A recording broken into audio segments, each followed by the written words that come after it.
Okay, this video is for 29423 Silverado Canyon. It's obvious on the main street here.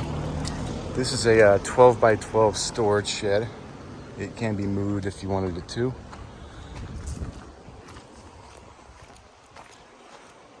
There's your water meter here. There's a lot to talk about with this property, so I'll just go around, such as your septic access is through here and under here. That's soil there. From what I've been told, it's been working just fine. But you'll notice the condition of the house. We'll get all the way back there to where the fire damage is. So we're gonna go to the outside first and we'll come back to the front door. These utility poles appear to be on our lot. If that's the boundary, then all three of them are on our lot there, little easement. This is the rear of the original home. What you don't see here is what might have been a 3x3 space that was the porch. Because on the inside, it's still there, unless it was improvised inside, and none of that is true. But anyway, this is the original home. This is not a serious addition here. This is just for storage and things. Here's your rock foundation there, your outside wall of the original home. This is more of this storage area that goes pretty much all the way down. This is plumbing for where the kitchen was moved to many years ago. The original kitchen was not here, but this is the plumbing of the latest kitchen placement. Here's an old panel here. Sorry for the lighting, I can't do much about that. There we go. Just is what it is. There's a newer sub panel here and the meter here. So this is on the exterior wall of the original house. This is gonna be a long video. And now, that's a sub panel for an AC unit that's no longer here. Here's where the original house ends and starts going in. Because according to my measurements, and this is the worst sketch I've ever had in the field. I'll show you anyway. This rectangle here is 29 by 40, which gets you to 1160, which is near what the tax assessor is showing. This last 5 feet here, I think is an outside area. In this was 2 bedrooms, a living room, and the kitchen.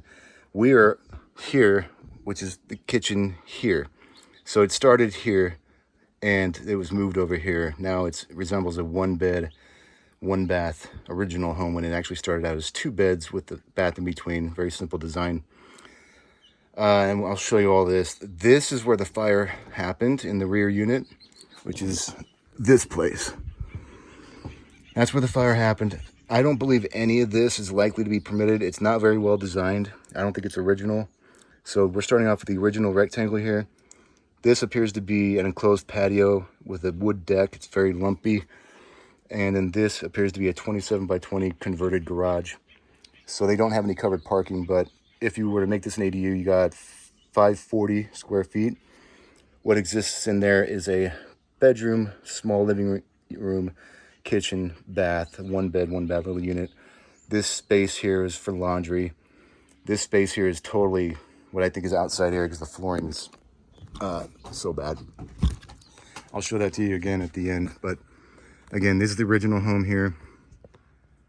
This caught some heat from this rear unit that's badly burned.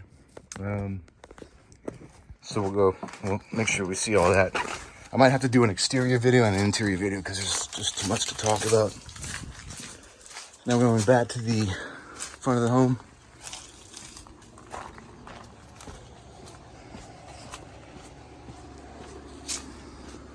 All right, we're gonna check. That's your front entrance now, but that goes into that enclosed patio area that I think is an enclosed patio. Here's your original garage. This is 27 by 20 deep. This has been unaffected by the fire, but you can tell the storage shed here only allows you about one car's length for your car to pass straight through into it, but it's big enough for two and a half car garage basically.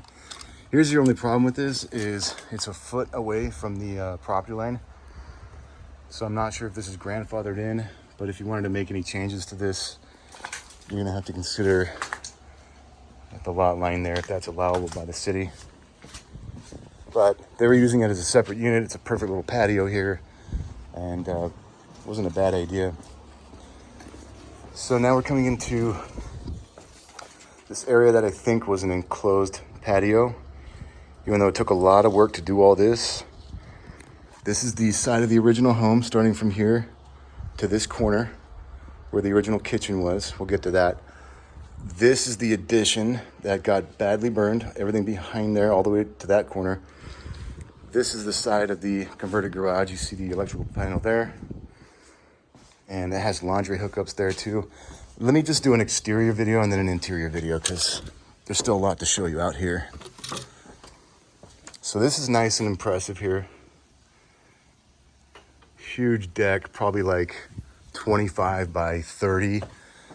You do have a palm tree here. The agent was saying how much these are fire, disastrous fire creating trees. When they catch on fire, they get they flint off, and so people don't like to have them in the canyons. So although it's cool cut out like that, the neighbors would love if you got rid of them. Here's your wood deck, your built-in spa.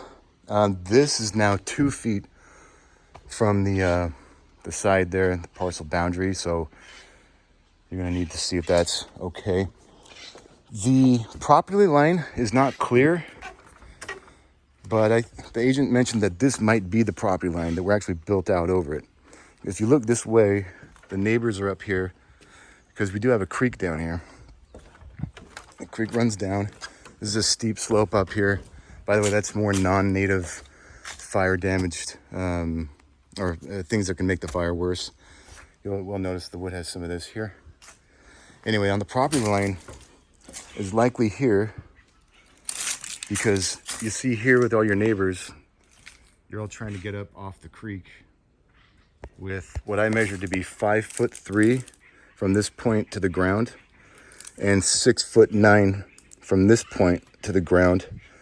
So you're going to want to check the FEMA minimal height requirements, given that this is in a flood hazard zone because of this creek here.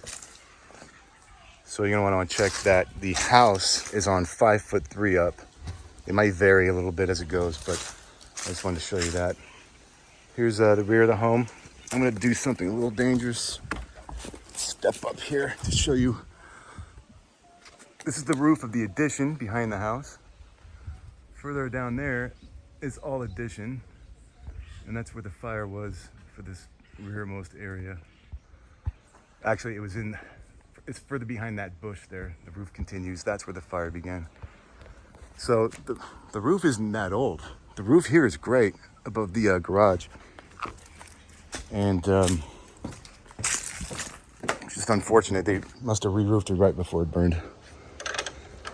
I'll go the extra mile here and just show you kind of what the house has to deal with. Apparently there's a coyote that's famous for this little creek here.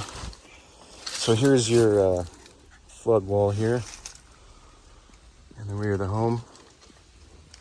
This is 5'3". Wow, the deck is higher at 6'9" at this point where I'm standing. Here's beneath your deck. If this is your property line, you know, they built over it, so I want to show you that. And again, this is just a dry creek.